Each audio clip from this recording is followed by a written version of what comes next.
surgical community and the surgical fraternity. Because believe that the experiences which I have gone through are shared by most of the surgeons.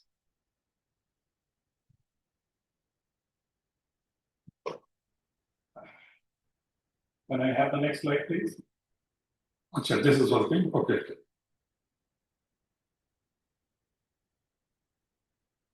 Right. So the surgeon's next home is operation theatre. And you see this is the picture where I'm donning this crowd of a surgeon. I am still an active surgeon. I was from being a medical teacher, was an administrator. And that's the picture of an operation theatre. The operating room is battlefield where decisions are made and is a war, and every scar is a victory. So, you see, it's a very hypothetical statement and very true that, like the war room during wars, it is said that the battle is won in the war room rather than on the ground. And therefore, the planning and the decision making are of utmost importance in the outcome of a patient who is undergoing surgery. This statement that a scar is a sign of victory may not be too appealing to today's surgeons, because today we are going through an era of scarless surgery. But yes, there is no surgery without scar, however small it may be. Previously, even we, during our era, we used to do even small surgeries to a big scar. The only difference is that nowadays, surgeons are doing big surgeries to a small scar. But nevertheless, the scar is there. But a very, very sincere attempt is made to hide that scar, because nobody likes scars. But in continuity, I may tell you that in the Western world, the scar is a welcome thing. And people are going to beauticians and dermatologists to get scars on their bodies as a mark of beauty. I do not know how many of you keep in touch with international news or current affairs, but then this is a news and authentic news that having a scar on the body is considered as a sign of beauty by many. In fact, you might have seen pictures of an African tribe where the women, they have scars on their forehead and any other exposed part of the body as a mark of beauty. And a woman who does not have that scar is outcasted and probably not an eligible candidate for marriage. By the way, that's not the topic of my discussion today. So I just wanted to show you my battleground where victories are made as well as defeats are accepted. So that is one of the aspects of a surgeon, where a surgeon should be big-hearted enough, bold enough, mentally strong to accept both the outcomes of an activity. Everything leads to inheritance and legacy. Just like a gardener puts the seed in the soil, see the sapling grow up, and ultimately bearing the fruits of his labor, similar is what we go through as students and in the later part of our life. This structure, our alma mater, Government Medical College, Nagpur, most of the faculties are the products of that institute. So Government Medical College has already celebrated 75 years of its existence and is one of the premier institutes in Central Asia, in fact. At one time, it was the largest medical college in the whole of Asia. Anyhow, so that is the nursery where the gardener works. And the middle photo, you see myself and an elderly gentleman who is no longer there, Professor M.L. Gandhi, who was my professor and died in my postgraduate years. I was his last student, and I carry very emotional memories about that person. How simple how crafted, how knowledgeable, and how big-hearted he was, and an excellent trainer. Dr. Sudhir Tome seated here has seen him because we were there when in medical college together. And so he knows about Professor M.L. Gandhi. He was an extremely polite gentleman. So as you grow up in life, you grow in your humbleness, in humility and politeness also. You may be an excellent surgeon, but if you are not polite, if you are not humble, you don't tick all the boxes of qualification. So this is the second aspect of a surgeon: humility, humbleness, politeness, empathy, sympathy. So these are all now inculcated in the curriculum of MBBS because these are the characters which we have forgotten. We have forgotten to teach our students. In fact, nobody taught us when we were students. We imbibed these qualities. Because, you see, there are certain qualities in life which need not be taught. A mother loves a child loves a mother. It is inherent, it is genetic, it is the nature's law. It's not given in textbooks to be taught. So similarly, humility, empathy, sympathy, these are qualities which one has to imbibe. But then with changing times, it has become necessity by the policymakers of medical education to inculcate this in the part of the curriculum. Unfortunately so, but yes, it's true. So, he is my gardener. And I owe what I am to the largest extent because of this gentleman who held my hand, gave me the scalpel in my hand, and taught the basics of surgery. And there is, seated in the chair of dean, that's the fruit which the gardener has ultimately achieved in his life. It not only gave him a personal satisfaction, but it gave him a more immense personal satisfaction for the reason that he has created an individual which is now there to serve a multitude of people in the society. So apart from his personal motive behind it and his hard work and dedication, the effect which has been a ripple effect which goes much beyond our imagination.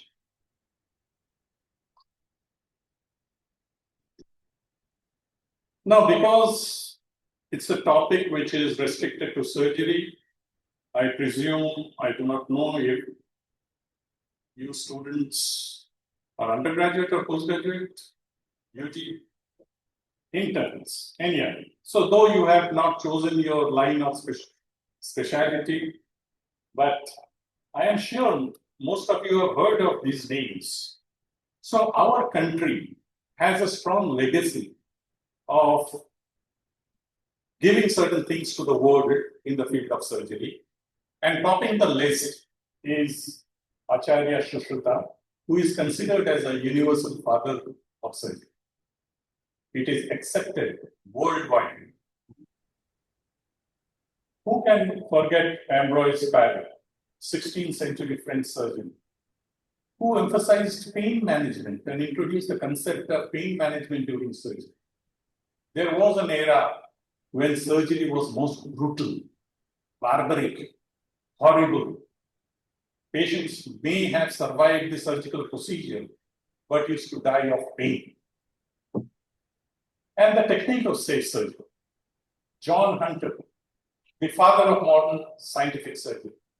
Joseph Lister, the father of antiseptics. And with him started the era of infection control and better results of surgery. William Halstead. So all the faculty members and the postgraduate students of surgery would be very well acquainted with this name, who has made an immense impact in the field of surgery and has written chronicles and books which we still read, the surgical steps we still follow. And so a procedure dictated and devised centuries back hold true even to this day with minor modifications. Nothing would have been possible. Halstead would have not been so famous and done so many surgeries without that last name, William Morton, the father of anesthesia. Because without pain management, without anesthesia, surgeons and surgery is nowhere. And therefore, I must acknowledge our huge contribution to our anesthetic colleagues to the field of anesthesia, without whom the surgeons would be nowhere. I was talking about how surgery as an art and science have evolved over the ages. And if you see the history, that the surgical science is an evolution in continuity. And this evolution still continues to this day. And it will continue for centuries in future, even after we are all gone. There was a prehistoric and an ancient era. You see, Egyptian mummies were found to have refined holes in their skull. They were found to have various types of marks on their bones, which indicated some attempt at some surgical procedure, because surgery as an entity was not existent at that time, but an attempt to cure. In fact, the refining of the skull was a very commonly used procedure for mentally deranged people. That time, nobody recognized what is head injury and what is a subdural and epidural hematoma. Mentally deranged people used to undergo refine of the skull with the possible expectation that it's something to do with the brain, and therefore letting out the devil from the skull would cure you. Then came Ayurveda and the Shushruta. That was the golden period of Indian medicine and Indian surgery in particular. So Shushruta, known as the father of surgery, he described innumerable number of surgical procedures. Excellent treatise is present, especially in plastic surgery, in the soothing of the wounds, the various techniques. Even the Egyptians and the Romans were not left behind. And Galen, you see, these are the people. In those days, there was no compartments of specialties or techniques or fields of medicine. Even an anatomist used to attempt a surgical procedure. And therefore, Galen is highly respected and recognized because he was one of the pioneers who dissected the human body, showed the anatomy and the various structures based on which surgeons did their surgical procedures. There was a period of stagnation between the 5th and the 15th century, where that generation of the previous period went off, and probably because of the lack of foresight, there was a period when there was not much progress made except for the barber surgeons. There was a breed of people who were labeled as barber surgeons. And it is during this era that the word surgeon came to be used. But they were not surgeons in the true sense. They were barbers who attempted surgery because they had some sharp instruments in their hands, which they tried on the patients. Renaissance and enlightenment. So this was the rebirth of surgery or medical science as a whole. And during the 16th and the 18th century, the scientific revolution in every field, and with great names like Vesalius, Ambroise Paré, development of surgical instrumentation, they came all during this period.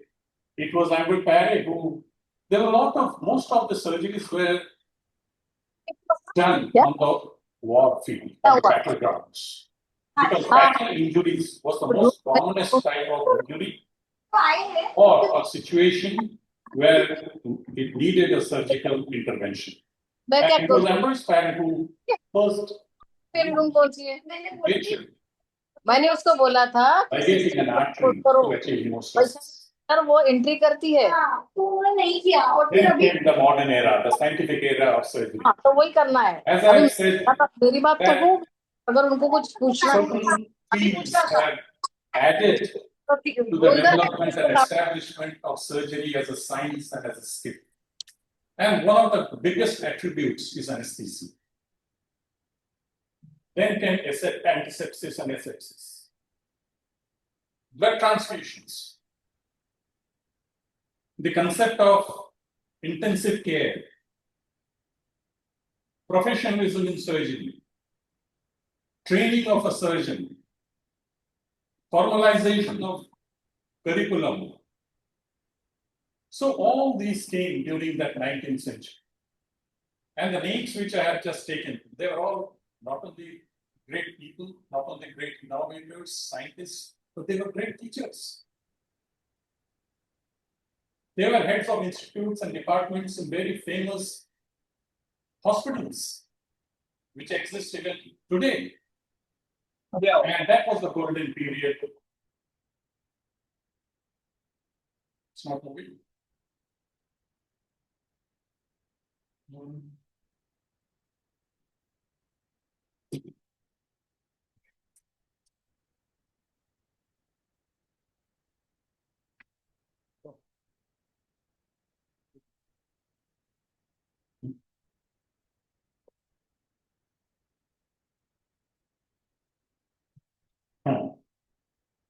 And now, in the 20th and the 21st century, we are in the 21st century. So, refinement of techniques, blood transfusion, use of components, antibiotics, development of specialties in the field of surgery, like cardiac surgery, like neurosurgery, organ transplantation, microvascular surgeries. So there's a long list of specialties and subspecialties, which were all offshoots of a basic general surgery as a branch. And all these adding influences of anesthesia, refinements in patient care, component therapy, pain management, fluid therapy.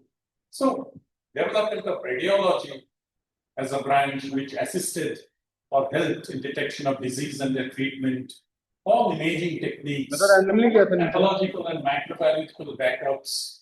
So all these branches integrated in helping develop surgery as a branch, which later on gave rise to so many other sub-branches.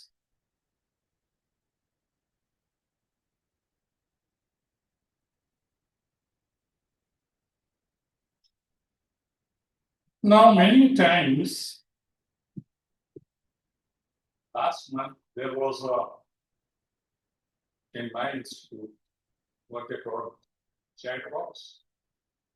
So, the institute organized something similar. That what made me choose surgery as a vocation. Now, those who belong to the, say, between the era of 70s, 80s, 90s, before 2000, I would say, there was a mindset of selecting a specialty even before you enter that specialty or know the details of that specialty. I chose to become a surgeon in my undergraduate days. I'm sure Sudhir Tome must have also done that. He went further, he became a surgical gastroenterologist. So, what made us predetermine our specialty? Because we were ignorant about the outside world and we never saw the glamour and glitter of the world outside the campus. I understand and I accept that things were a bit easier than what you are facing today. It's a much more tougher competition. There's a huge number of students fighting for a limited number of seats. And howsoever good you may be in academics, you may not get the subject of your choice. And therefore, choosing a specialty may be by default. That you get this, either you take it or you leave it. There are only a handful of students who may take up a subject or get their subject of their choice, but that may be not more than 10%. Nevertheless, there has been a quantum shift in the way we look at things, our mental attitude as to why we should choose an XYZ surgery. After 40 years of having dedicated my life as a surgeon, as a teacher, it pains me to see that opting for surgery for postgraduate studies comes down in the list. I'm not surprised that a box ticked the top three are dermatology, radiology,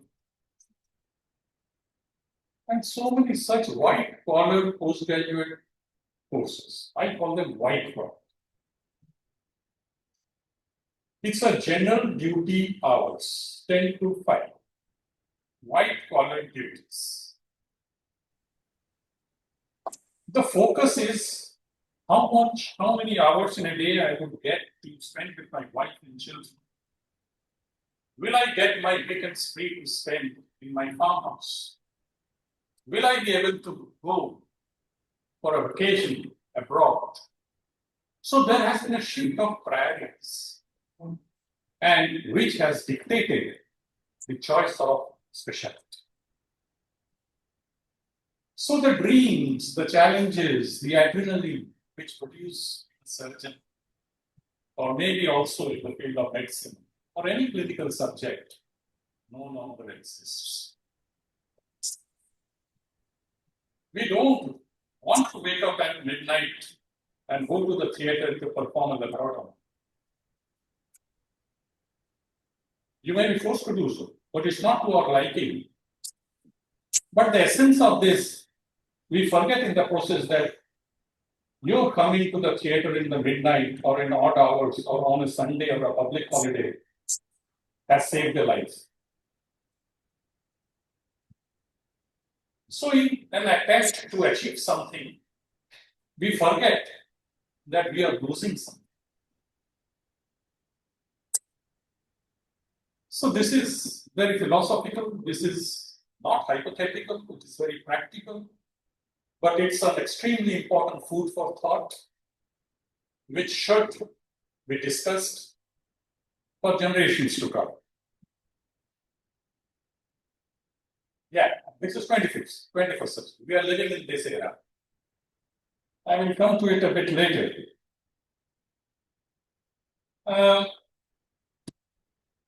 In continuity, why I chose surgery, you see, in our childhood, in our young days, in our college days, we used to see Hindi movies, we used to admire heroes. Boys used to admire heroines, girls used to admire heroes. That time, people used to, even we did it when we were interns. We used to stick pictures of heroes and heroines on the cupboards of our saumya. He has done it also. So that's an age, that's not a crime that you should do. You should indulge in all these things in life when you're in that age group. But have we ever hung our photo of our professor? No, never. If you come to my office at PDMC, the chair, I don't know, if you see that photo, on my table is my professor's photo. You see, I am a religious man, but I don't worship idols. I worship my gods, and my gods are these goats. Late Professor Vikram Marwa I don't expect you to know his name. But by the way, at times in discussions, if you read about that man, you will be amazed that being a general surgeon, what all he did. He was an FRCS, lived a long time in United Kingdom, but in those pre-independence time, it was the call of the country which brought all this talent back. Then in 1947, when there was a partition of the country, he is, mind you, not a graduate of government medical college. He was a graduate of academic medical college. And that time during the partition, when there was an exodus of refugees across the border, he left his studies for a couple of years. Not he, but his whole batch. Studies were discontinued because there were riots in Bengal. But after things settled down, he continued his study. He did his MS. He went to England, did his FRCS, got a training in a vast range of area. Now we go abroad to take a specialty in right ear, left ear, right eye, left eye. But that time he got trained in the whole body, not only general surgery, but also orthopedics. And he came back, became a professor and head department of surgery, and later on the dean of medical college. I had the privilege of listening to him in a lecture hall. So these are all memories. They impact your mind. They are the real mentors. They are the real gods. And these names, I have not put up all the names, but few of the names, the most important ones. And I must pay due regards to those who are no longer there and to those who are still alive. Late Dr. Aryan Das. You'll be amazed that man. He was not a very highly, he was MS, but not a very highly qualified or a very, I would say, academic man, but a magician. He devised biopsy forceps from the cycle spoke. Can you ever imagine? We talk of innovation today. We talk of robotics. Who is making these robots? Who has made Da Vinci? A doctor? No. Biomedical engineers. Who has made fiber optics? A doctor? No. Engineers. So what we are doing today is all attributes of specialists in a totally different and allied branch, but in a totally different branch, and we are taking the credit. Here was a man who devised his own instruments, used it in his own patients with tremendous success. From garbage, from leftover things. I was a student. I worked under him for 1 year. He used to come with a cotton bag. People used to jokingly label him as a cycle mechanic because there were spokes and rods poking out of his bag. He used to come on a humble Vespa scooter, which was 25 years. He did not have the money to purchase a new scooter. Professor M.L. Gandyar told you. There's endless I can speak about him. A very famous and an acknowledged pediatric surgeon. Has tremendous work on esophageal atresia. Written books and chapters in books. Late Professor S.R. Joharakurkar. Tremendous teacher. I am yet to see a more dedicated teacher than him. Forget evening teaching, evening classes. People don't take classes in the morning. Late Professor B.S. Chaudhary. He was a physician, a tremendous physician. But I respect him out of my heart.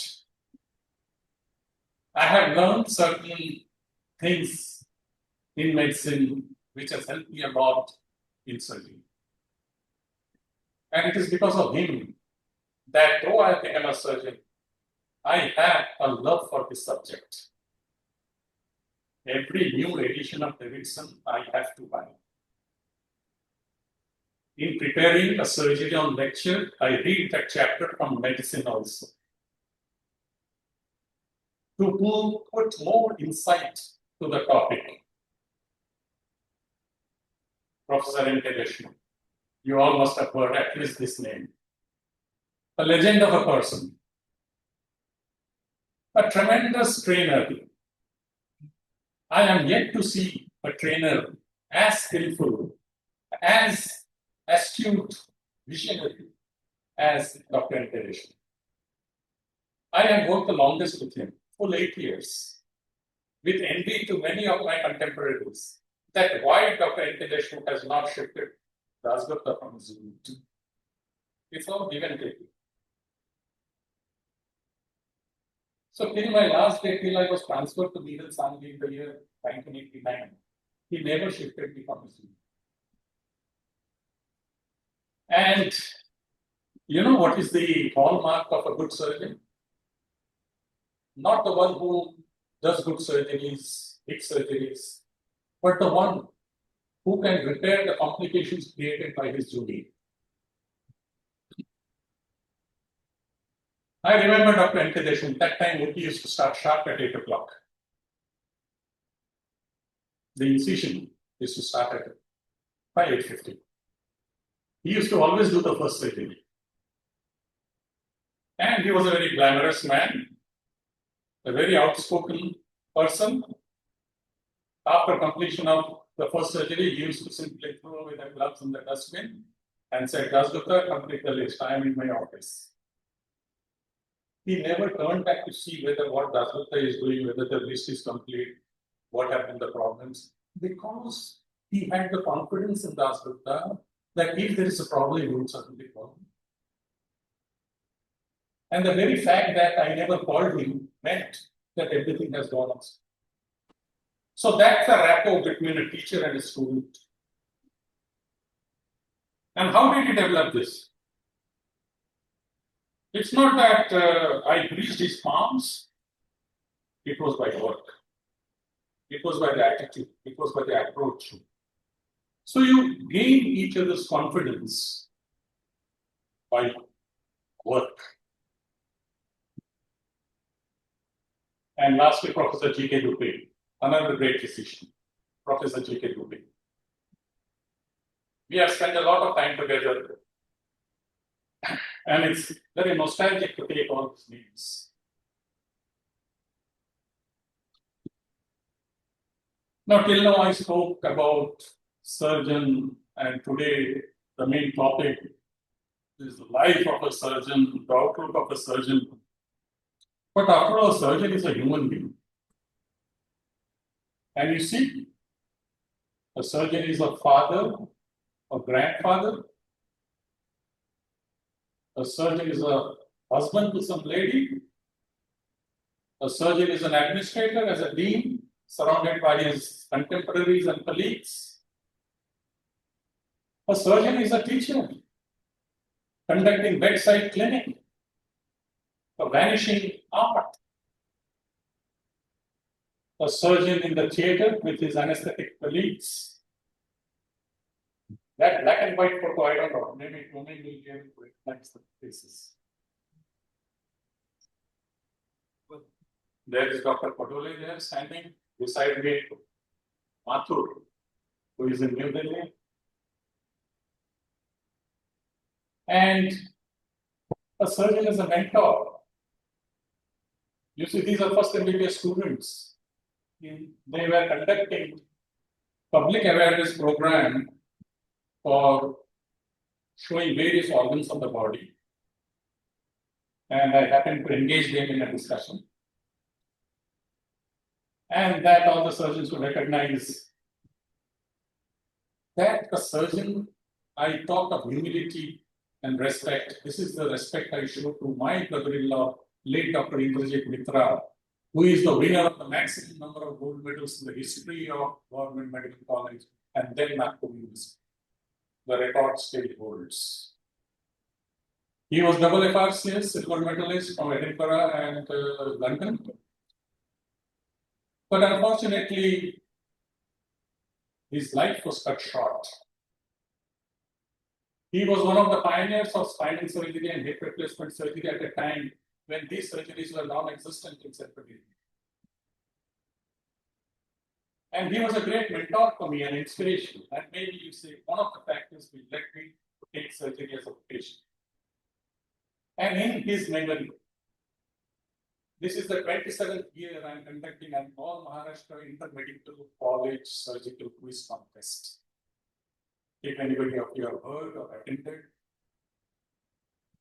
So that's a record in itself. It's a tribute to a person in his memory. And it is in the footsteps of such great people on whose footsteps we walk and follow.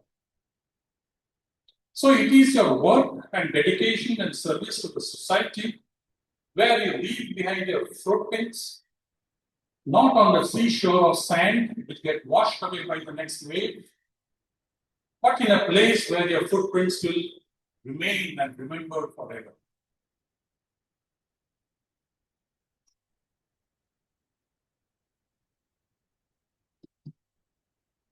Growing up as a surgeon, the making of a surgeon, who can forget the resident's life? We lived on samosas, you see. I mean, what to say? I mean, during my residency, though my tiffin used to come, I never got a chance to eat my tiffin because somebody used to eat it. And we never came back to the room in time. I never wore a watch because we never walked by the clock. We went in the ward at 7:30 and came back when the work was finished.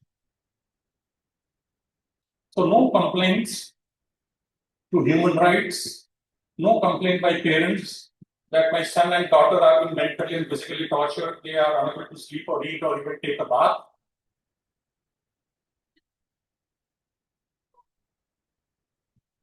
We slept under the cot.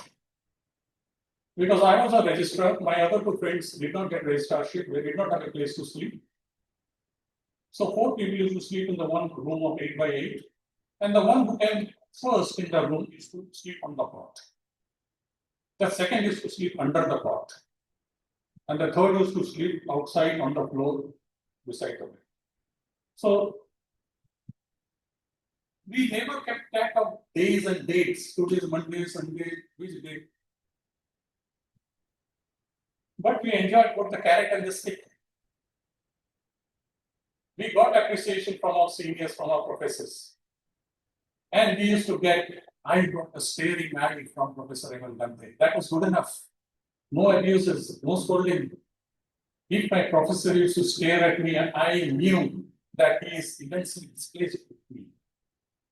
So that is residence. You know how much we used to get at residence? I think 150 rupees. How much you get now? 10,000. What the hell? 55. Yeah. बाकी time व्यवस्थित होते तो bombarding जाती किसी के ऊपर कोई ना कोई छपड़े कोई ना कोई मेरे Then से the journey ahead, I passed my MS 79. No, 83. इथं काय नाही सांगतो पहिलेच सगळे And I joined as lecturer on 1st April 1984 at Goa. किती काय राहून जायचं पुढचा माणूस उठून बोललात तर Somebody who can guess my salary, my first salary, I will give you a तर नाही राहत ना Anybody, just take a wild guess. सर्वच बोलतील ना एका वेळेस मग तिला किती वाजता Anybody?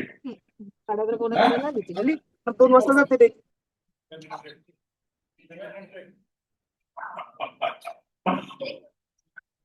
Middle of that. My salary was exactly 1540. 1540. Of course, I'm talking of 50 years back. But I was happy. I rode a bicycle. I did not even have a two-wheeler. I did not have a house. I didn't have any. I never imagined that I should someday buy a land or a farmhouse, anything of that sort. Never. So from lecturer that time, now I'm assistant professor, I became an associate professor, then a professor, then a professor and the dean. Too much of work. I took voluntary retirement. Literally forced to take such a decision rather than my own free will. But continued my journey even after that. The very fact that I'm standing in front of you I'm still active in my life as a teacher, as a surgeon, as a guide, as a mentor. The pain, today's topic is the pain, the pleasure, and the passion. So being a surgeon has many buried memories. It pains when you lose a patient. Weeping patients and relatives staring at you with godly expectations, which you cannot deliver for any reason. Breaking news of death, giving empty promises, even if a patient is about to die within a few hours, we say, don't worry, people, all right. Separation of husband from wife, child from mother, father from son are few of the most painful experiences in the life of a surgeon. Apart from sacrifices in personal lives. I hardly saw the childhood of my only son. I never knew when he suddenly grew up and he was in middle school. One day he said, Father, next week is my matriculation exam. So things went so fast because we were so engrossed in work. I feel guilty at times to revive those memories, and I wish that I take a rebirth to enjoy that period of life which we could never do. My son grew in the house of my neighbor because we both were both. So our life of a surgeon revolves around 60 beds, OPD, operation theatre, lecture hall, seminar rooms, patients, and students. Such was the symbiosis that it was all in one pain, pleasure. But then all this pain ultimately led to pleasure.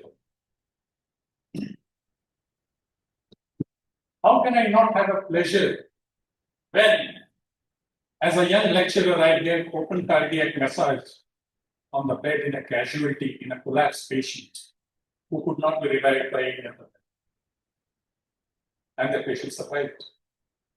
How can I forget having done a repair of a tracheoesophageal fistula in a newborn in the dead of night with hardly any facilities? I'm talking about 1980s. And the greatest pleasure I got when after 20 years a woman comes in with a young man and said, so here is your patient. Do you remember? I said, no, who are you? He showed me the discharge card written by my own handwriting, operated by Dr. Das.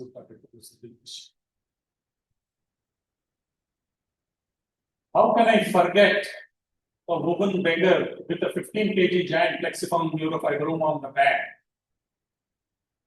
I do not remember if anybody of you were there. In examination, twice a year, we used to gather patients for examination, Most of them were beggars or something like that. And there was a woman who had a huge tumor, a plexiform neurofibroma on the back. It's one of the largest tumors. We used to admit her every 6 months, and she used to come religiously because she used to get food for 1 month. And she used to get some money also. So that was her attraction for coming and sitting in the examination. After the examination, I said, why didn't you get operated? No. Why? She was unable to sleep. She has never slept for years, for almost maybe 5 sometimes, many years, because she could not sleep on her back because of the huge tumor. She used to sleep in sitting position. After a lot of counseling, I convinced her and she agreed to undergo a surgery.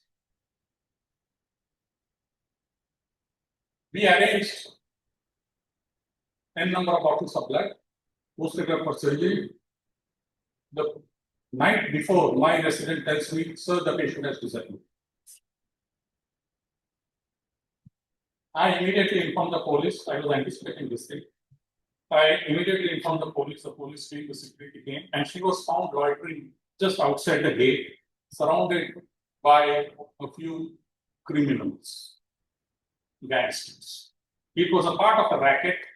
They made her beg and took her money. I got those guys, handed over them to the police, and the lady came back to the ward. And 2 days later, I took her to the theatre. Now, there was a challenge how to position this patient on the operation table. You know what I did? After intubation, I made the patient lie on her belly, took 3 nails, these are long nails to do intramedullary nailing of the femur, put it across the tumor crisscross and hang it on the ceiling, not ceiling fan, ceiling lamp. Because who will hold such a tumor? I would require 6 assistants. And that is how I hung the tumor and operated that tumor. That time we did not have cameras or mobiles. I was only a photograph. She fell at my feet and wept. Leisure cannot be equated with money. Nor there was any news in the newspaper. You remove a 10 kg ovarian cyst and put it in the newspaper and YouTube and whatnot channels.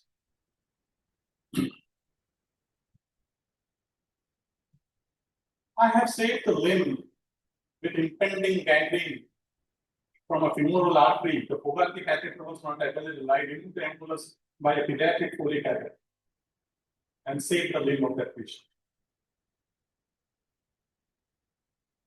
So, the pleasure of being a surgeon, the pleasure of doing a surgery, the pleasure of climbing the Mount Everest cannot be described in words. So it's always by way of pain one arrives at a pleasure. How true it is. The passion. Unless you have the passion, the extreme urge to will, you cannot succeed with life. There is no shortcut to success. No engineer has ever made an elevator which can take you to the top as far as this success is concerned. To achieve this success, you have to climb the stairs. So acclimatization to the challenges. Challenges have to be accepted. Surgery is not a branch for weak hearts. The blood deadly chakra. I think this thing has come from all the serials which the people see.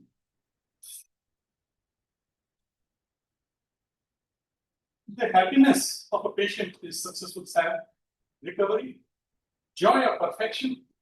See, you feel extremely elated when you go to surgery.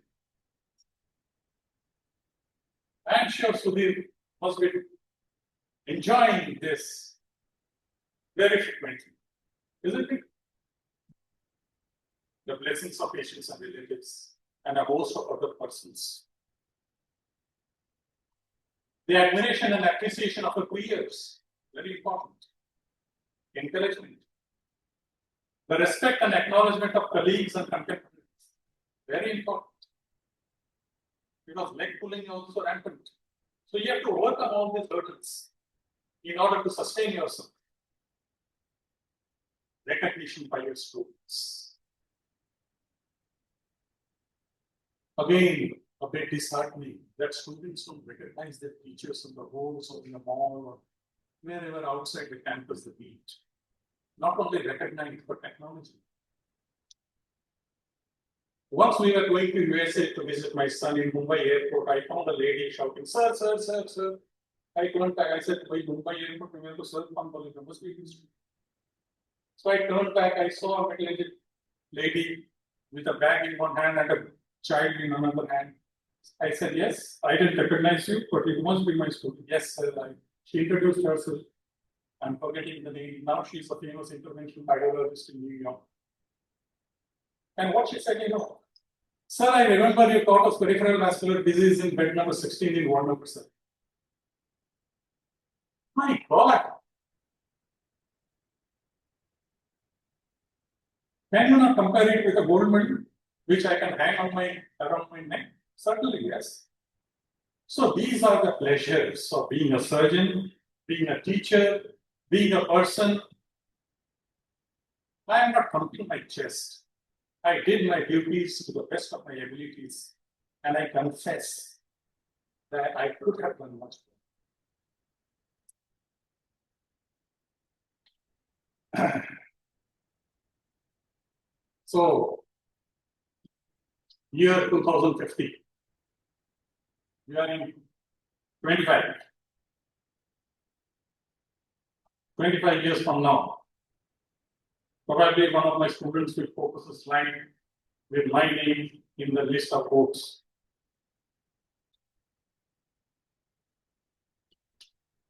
What would be a surgeon like? From an operator to an orchestrator, isn't it? Guiding people.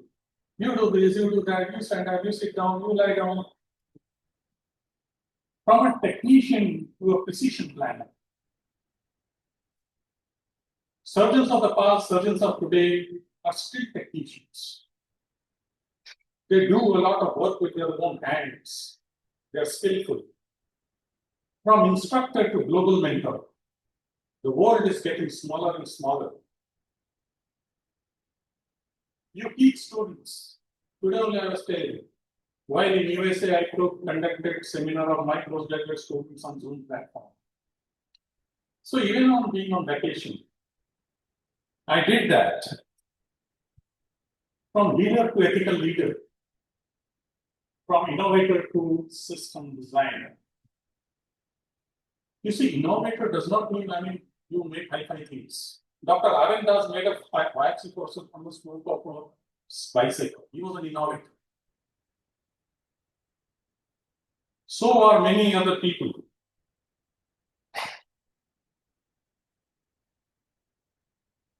Future of modern surgery, hyper precision with robotic surgery. Robot has come to stay. Let us not deny that. We welcome robot and robotic surgery with welcome hands. But we do not welcome robotic mindset. Be a robotic surgeon, you yourself don't become a robot.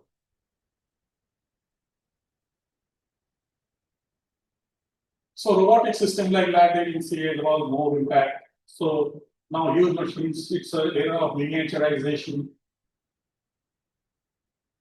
So more and more such things will come. Microsurgeries at subcellular level, genetic engineering, tissue engineering.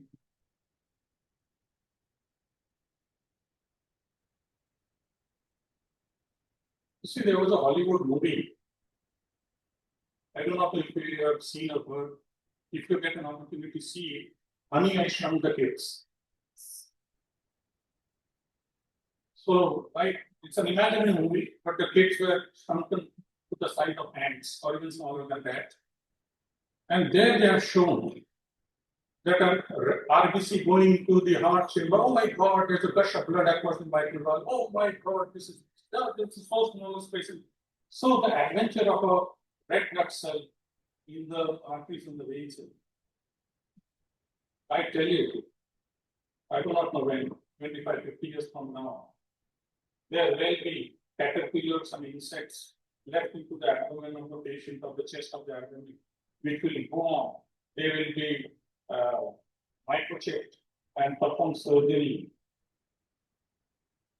They will be injected through a syringe, perform the surgery and come out.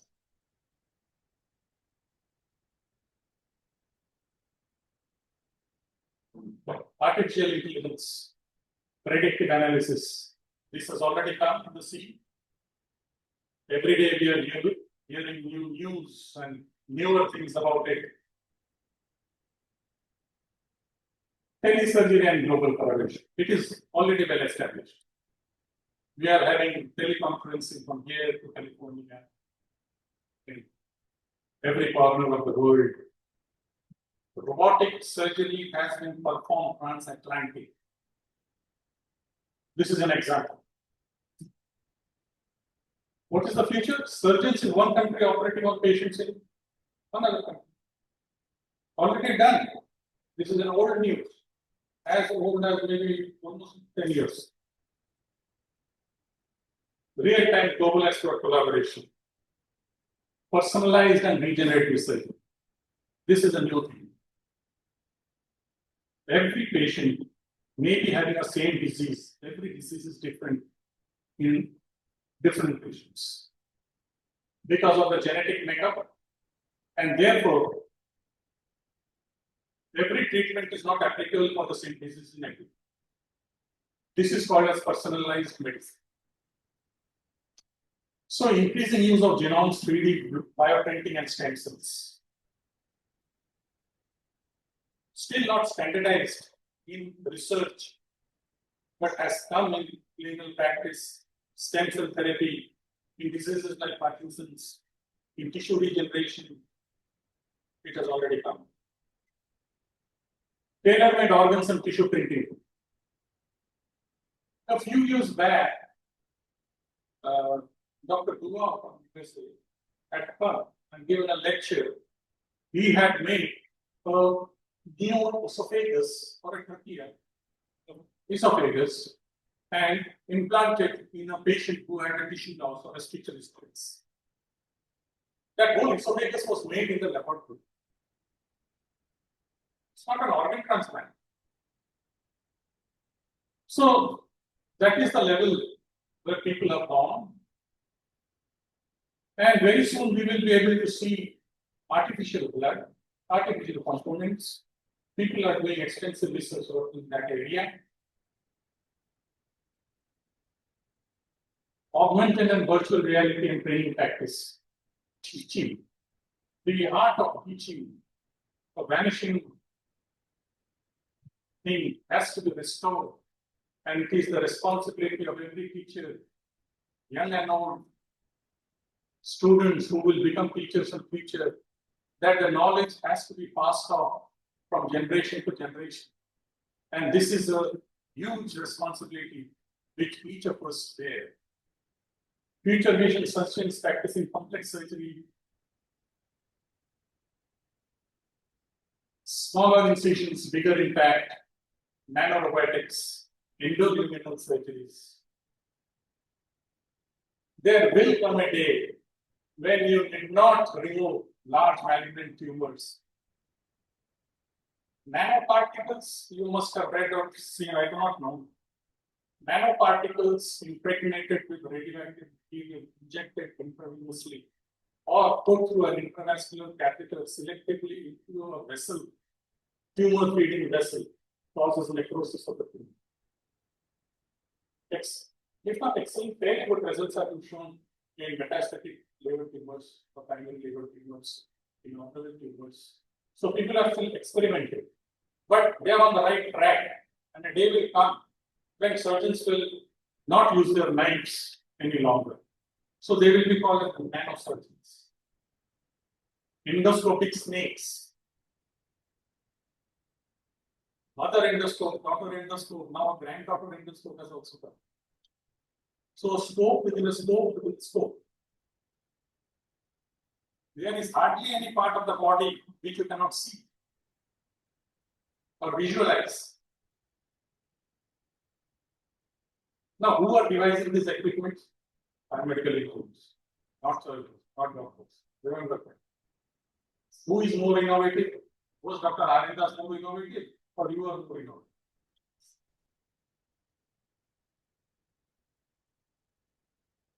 Lastly, compassion, human. No robot, no AI can give a dose of this. There is no vaccination, there is no therapy. It is only the imbibation.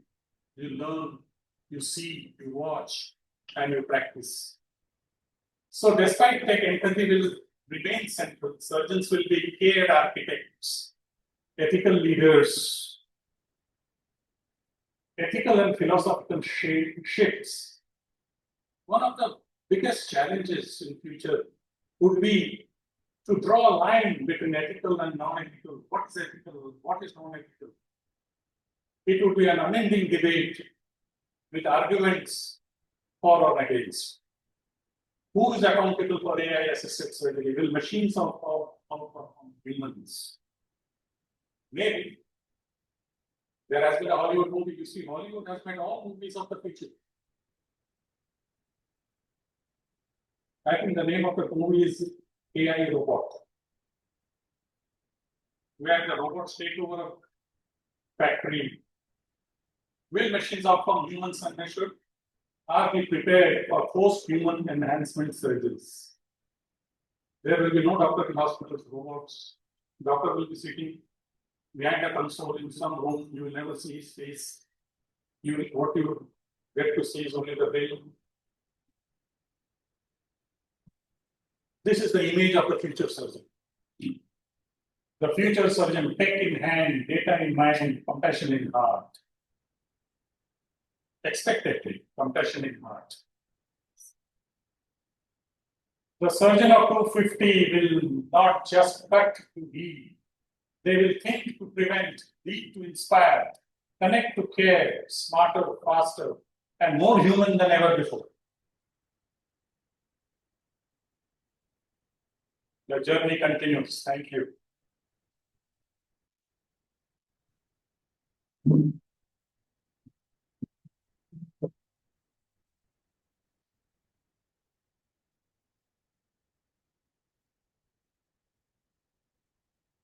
Where I work. Allegiance to the place where you work, as long as you work. Never abuse the place where you work. Good or bad. It's always a mix of both.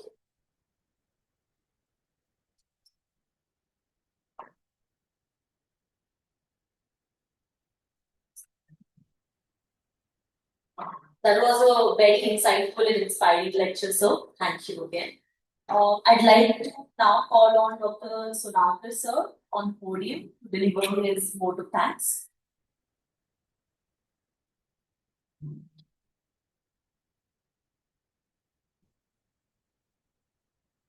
First and foremost, big thank you, sir.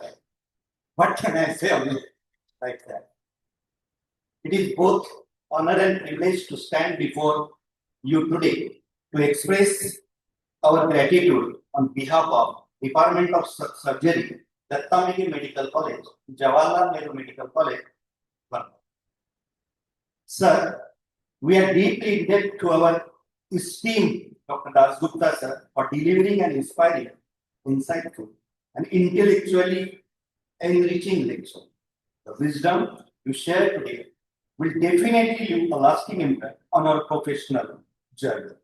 Thank you very much. This magical 50 minutes journey could not be possible with the guidance support given by our respected Dr. Maharaj sir, CEO, Director, EMIHR, Datta Mege Hospital Group, and off-campus Nagpur. Our respected Dr. Gajbe, Madam Dean, our respected Dr. Breeze Singh, Sir, Vice Dean, Datta Mege Medical College, Nagpur. Thank you, Madam. Thank you, sir. A special acknowledgement to our Dr. Raju Shinde, Head of the Surgery Department, Jawaharlal Nehru Medical College, Varda, for his unwavering support in organizing such academic endeavors. Thank you, sir. We also extend our sincere thanks to, of course, everybody needs a team. And I'm proud of my team that they're always behind the curtain, but story is in front of. That is Dr. Vandana Tope, Professor EMMC Nagpur, Dr. Puja Batra, Professor JNMC Varda, respected Dr. Bade sir, Dr. Apurwal sir, and of course Sanchita Kumbare. Today's whatever MOC done is wonderful done by. Thank you, Sanchita, Dr. Danish Sheikh, and my class Anita. I'm very much thankful to one name today. It's called Dr. Tome sir. You always meet us at any point, and I always want you with me whenever I, as a professor and head, wants to do academic, surgical, anything, you are with me. Thank you so much. I always, and all my residents, my all faculty members, my interns, yes, interns. Yes, interns, you are all here, your presence for this event. I'm very much thankful to all head of the departments really present and their presence and show their love with our department of surgery, Datta Mega Medical College. Thank you all of you. Of course, all HOD of medical colleges like Mahatma Gandhi Medical College, Sevagram, AIMS Nagpur, GMC Nagpur, IGMC Nagpur, and NKP Salve Medical College. All HODs have given me a full support and they encourage me to do such type of academic activity. All the participants who are present offline and online for this guest.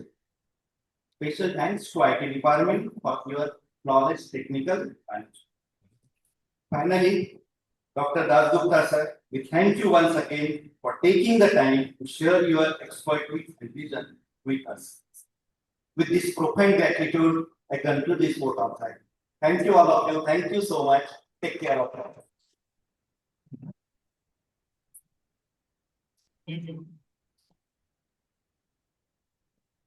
Sir कुछ photos निकाल